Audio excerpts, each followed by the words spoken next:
హిందువులు ఆర్యులను తిడుతున్నాం మేము, హిందువులం మేము, మూలవాసులం మేము.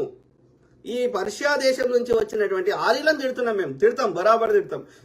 ఈ చెత్తని కుల వ్యవస్థను పెట్టింది, వర్ణ వ్యవస్థను పెట్టింది, ఈ గోడలు కట్టింది, మమ్మల్ని ఆ యొక్క ఈ చట్టం నుంచి బయట రాకుండా చేస్తుంది, మాకు మొద్దు పని చేయిస్తుంది, మమ్మల్ని అన్ని రకాలుగా అనగదొక్కింది.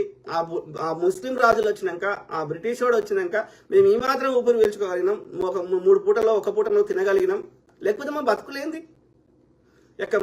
మా తాతల కాలంలో అసలు బియ్యం అన్నం తినే లేదు. ఆ రోజులలో అన్నం తినేయలే మమ్మల్ని. బ్రాహ్మణుడే తిన్నాడు అన్నం. మమ్మల్ని ఏది గట్క అట్లాంటి మక్కలు ఇంకేవో వాటిని, అందులో కూడా కర్రీ లేదు. మళ్ళా అది సల్ల అంటే ఆ పెరుగుని నీళ్ళల్లో కలిపి సల్ల లెక్క చేసి, లేకపోతే అట్లా తిని బతికిర్రు. ఏడ తినిచ్చిండు? మంచి బట్ట కట్టుకొని ఇచ్చిండా? మంచిగా పడుకొని ఇచ్చిండా? ఏం చేసిండు? ఎన్నేళ్ళు, వేల సంవత్సరాలు అట్లనే చేసిండు. ఆ బ్రిటిష్ వాడు వచ్చింది కాబట్టి ఈ మాత్రం ఊపిరి పీల్చుకున్నాం. తీయండి, బ్రిటిష్ వాడు ఏమేమి చట్టాలు వాడు నిర్మూలించిండో, ఏ సంవత్సరం ఏ చట్టం తెచ్చిండో అన్నీ మన దగ్గర డేటా ఉంది. అంటే ఈ చట్టాలు నిర్మూలించక ముందు మా పరిస్థితి ఏంది? చెప్తాను నా కొడుక. మేము హిందువులను తిడతలేం రే. హిందువులను అంటే ఈ ఆర్యుడు చెప్పిన ఈ పుస్తకాలలో ఏడే హిందుత్వం ఉందో చెప్పురా. రామాయణం చదువుదాం, మొత్తం పుస్తకం చదువుదాం, వాల్మీకి రామాయణం. ఒక్క దగ్గర హిందూ శబ్దం చూపెట్టు. ఇక నీళ్ళు లేని బాలద్దానికి ఇప్పుడే ఏం గమ్మంటే అదైతా. ఓకే, వేదాలలో చూపెట్టరా హిందూ శబ్దం, ఉపనిషత్తులు చూపెట్టరా, మహాభారతంలో చూపెట్టరా. ఈ ఆర్యుడు రాసిన ఏ శబ్ద పుస్తకంలో లేదు. కాబట్టి ఆర్యుడు మాకు సంబంధం లేని వ్యక్తి. శంభుకుని చంపోరా అంటే ఉరికిండు, చంపేసి వచ్చిండు రాముడు. ఓకే, అసురులని సురులు అంటే సురాపానం తాగేవారు. ఓకే, సురాపానం అంటే ఒక డ్రగ్, ఒక మత్తు పదార్థం, బాంగ్ లాంటిది. ఇప్పుడు ఇది హోలీ పండుగ తాగుతారు కదా, ఆ బాంగ్ లాంటిది. ఆ మత్తు పదార్థం తాగి ఆహారం తినకుండా అరమోడుపు కన్నులతోటి దేవుళ్ళు ఉండేవారు ఈ ఆర్యులు. ఇంద్రుడు, వరుణుడు, వాడి శత్రు అంతా. ఓకే, ఈ మూలవాసులని వాడు తపస్సు చేసేవాడు. తపస్సు అంటే ఏంది? ముక్కు మూసుకొని తపస్సు చేసేవాడు కాదు, బుద్ధుని లెక్క కాదు. వాళ్ళకి ఆ కాన్సెప్ట్ లేదు. వాడు ఏదైనా వస్తువులు ఆయుధాలు ఏదైనా వస్తువులు తయారు చేసేవాడు, ఒక ఎక్స్పెరిమెంట్ చేసేవాడు, ఒక సైంటిస్ట్ లాగా చేసి అందులో ఆ తయారు చేసిన ఆయుధాలని ఈ యొక్క మూలవాసుల మీద, అసురుల మీద వాడేవాడు. సురాపానం తాగమంటే మేము తాగమన్నాం. ఓకే, కాబట్టి మేము అసురులో పోయినాం. ఓకే, అసిరియా అదంతా తప్పమాట. ఓకే, ఎందుకంటే ఈ అసుర్ అనేది ఇక్కడ మూలవాసులకు ఉంది. ఇక్కడ చాలా మంది వాళ్ళ ఇంటి పేరు అసుర్ అని ఉంటుంది లాస్ట్లో. రావణాసురు ఎట్లయితుందో అసురు అని ఉందో, ఆ అసురు అనేది మన యొక్క ఈ ఛత్తీస్గఢ్ అడవి ప్రాంతాల్లో చాలా మందికి ఉంది మూలవాసులకి. సో కాబట్టి వాడు ఆ సిరియాకి మనకు సంబంధం లేదు. ఇక్కడ ఉన్న మూలవాసులని అసురులు అన్నాడు. సో కాబట్టి వాడు ఈ ఇండస్ నదికి అవతల, సింధు నదికి అవతల ఉన్న భూమి నుంచి వచ్చిండు ఈ ఆర్యుడు. లవుడు కుషుడు ఎడ పరిపాలించిండు? ఇలా తక్షశిల అంటున్న దగ్గర పరిపాలించిండు. వాళ్ళ మన్మడు ఆడ పరిపాలిస్తే, వాళ్ళ కొడుకు ఆడ పరిపాలిస్తే నాయన ఎడ పరిపాలిస్తాడు? కాబట్టి సింధు నదికి అవతల ఉన్న భూభాగం నుంచి ఆర్యులు ఆ చలి ప్రాంతంలో ఉన్న దగ్గర నుంచి ఆ యొక్క రష్యా దిగువ భాగంలో ఉన్న ఈ మంగోలియా నుంచి ఇక్కడ మొదలు పెడితే అక్కడ టర్కీ దాకా ఉన్నటువంటి ఆ మైదాన ప్రాంతాల్లో ఉన్నటువంటి ఆర్యులు అక్కడి నుంచి అక్కడ బతకడానికి సరైన పరిస్థితి లేకుండా ఇక్కడ మూలవాసుల దగ్గర అన్ని రకాలుగా ధనము అన్ని విధాల స్ట్రాంగ్ ఉంటే మా మీద వచ్చి దాడి చేసి కంటిన్యూస్ గా మా దోపిడీ చేస్తున్నాడు, మమ్మల్ని చిత్రహింసలకు గురి చేస్తున్నాడు ఈ మూలవాసులని. అర్థమైందా?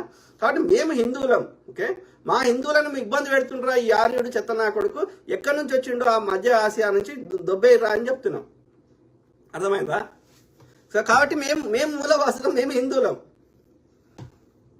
ఆదిరాజు నరసింహారావు చూపెట్టు. భారతదేశంలో గుర్రాలు లేవు.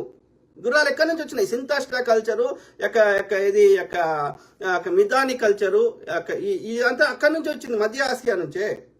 చదువు, చరిత్రని ఆధారంతో చదువు. ఎవడో పుస్తకం రాసింది ఏవిరాని ఆ వేదాలు ఎవరు రాసిండ్రా అంటే బ్రహ్మ రాసిండ్రా. బ్రహ్మ ఏడున్నారా అంటే మాకు తెలియదు అంటే బ్రహ్మ నథింగ్ బట్ బ్రాహ్మణుడు. బ్రాహ్మణుడు రాసుకున్నాడు వాడు శత పుస్తకాలు. దానికి చారిత్రక ఆధారం ఎక్కడుంది? రథాలు కానీ తవ్వకాల్లో బయటపడ్డాయి. ఓకే, ఈ రష్యాకి దిగువ భాగంలో, అంటే ఒకప్పుడు రష్యాలో ఉండొచ్చు వాళ్ళు, కజకిస్తాన్ ఈ ప్రాంతంలో గుర్రాలు ఇవన్నీ వచ్చినాయి. అశ్వమేధ యాగం చేస్తారు. అశ్వాన్ని మేధం చేసి దాని యజ్ఞ రూపంలో చేస్తారు. ఈ యజ్ఞాల కాన్సెప్ట్ ఇక్కడ లేదు. జొరాస్ట్రియన్ కల్చర్ చదవండి. వాళ్ళు సూర్యుని పూజిస్తారు, సూర్యుని మొక్కుతారు, లేకపోతే అగ్నిని మొక్కుతారు. ఇక్కడ లేదు అది కల్చర్. ఈ యజ్ఞం యాగం కల్చర్ ఇక్కడ ఈ పర్షియా, ఓల్డ్ పర్షియా. అర్థమైందా? సో ఆ చెత్తని మా మీద రుద్దే ప్రయత్నం చేస్తున్నావు. కాబట్టి ఆర్యుడు వేరు. ఇక్కడ మేము మూలవాసులం, మేము శ్రమణ పరంపర యొక్క యోగ ధ్యానము ఇవి ఈ మా మూలవాసులై. అర్థమైందా? గురు పరంపర 28వ బుద్ధుడు గౌతమ బుద్ధుడు. అంటే అంతకుముందు 27 బుద్ధులు ఉండే. ఆ 27 బుద్ధులు తక్కువ 50 ఏళ్ళు బతికినా అంటే అదొక 1500 సంవత్సరాలు, ఇదొక 2500 సంవత్సరాలు. అంటే 4000 సంవత్సరాల నుంచి మా మూలవాసుల యొక్క ఈ బుద్ధిజానికి సంబంధించినవి ఈ యొక్క హిందూయిజం బుద్ధిజం వేరువేరు కాదు, రెండొకటే. తెరావాదము యొక్క ఏది హీనయానము లేదా తెరావాదము లేదా తర్వాత మహాయానము, తర్వాత వజ్రయానంలో కల్చర్ బుద్ధిజంల నుంచి వచ్చినాయే.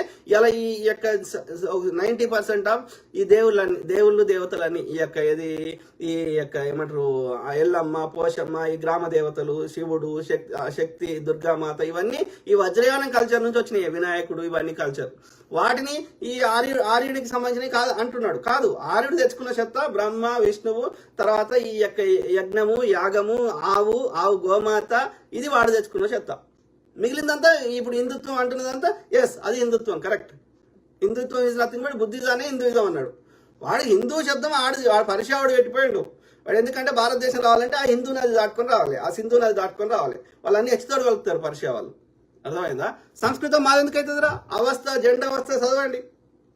సంస్కరించబడిన పర్షియా భాషనే, ఓల్డ్ పర్షియానే సంస్కృతం. నిజంగా బతకాలరా అయ్యా. వాస్తవం తెలియదు, చరిత్ర తెలియదు, బంక తెలియదు. వాడు ఎవడో చెత్త నింపుతుంటే ఆ చెత్త ఆధారంగా, ఈ వాట్సాప్ యూనివర్సిటీలో వచ్చే చెత్త ఆధారంగా నా తోటి హిందువుని తిడుతుంటాడు. ఆదిరాజు నరసింహ అంటే వాడు మనకి కొట్లాడి పెడతాడు ఈ ఆర్య బ్రాహ్మణుడు. అంటే ఎంత దుర్మార్గుడు ఆలోచించు. సో నీకు మనీ వస్తుంది, నువ్వు బ్రోకరు, నువ్వు US లో కేసు ఉన్నదా లేదా చెప్పు. ఏ కేసు చెప్పు. ఏదైనా కేసు ఉంటే ఆధారం బయట పెట్టు. ఏం కేసు ఉందో చెప్పాలి కదా. ఇప్పుడు ఏది పడితే అది బురద అల్లడం కట్టి ఏదైనా ఆధారం తీసుకొచ్చి ప్రజల ముందు పెట్టు. I will appreciate you. ఎక్కడి నుంచి వస్తుందో చెప్పు. మనీ కూడా ఎక్కడి నుంచి వస్తుందో షో ద ఎవిడెన్స్ రా అయ్యా. Okay, Adiraju Narasimharao show the evidence. ఇప్పుడు నేను ఎట్లయితే ప్రతిదానికి ఎవిడెన్స్ తోటి, ప్రతిదానికి విశ్లేషణ తోటి చెప్తున్నో, నా మీద బురద వెళ్ళినప్పుడు షో ద ఎవిడెన్స్. అది నిజం ఉంటే అది దాంట్లో నిజం ఉంటే అంగీకరిస్తా, లేదు అంటే దానికి ఏమైనా వివరణ ఇచ్చేది ఉంటే ఇస్తా. Show the evidence. బురద వెళ్తా తుడుచుకో అంటే చెల్లదు, అట్లా చెల్లదు. నీ వాల్యూ అవుతుంది.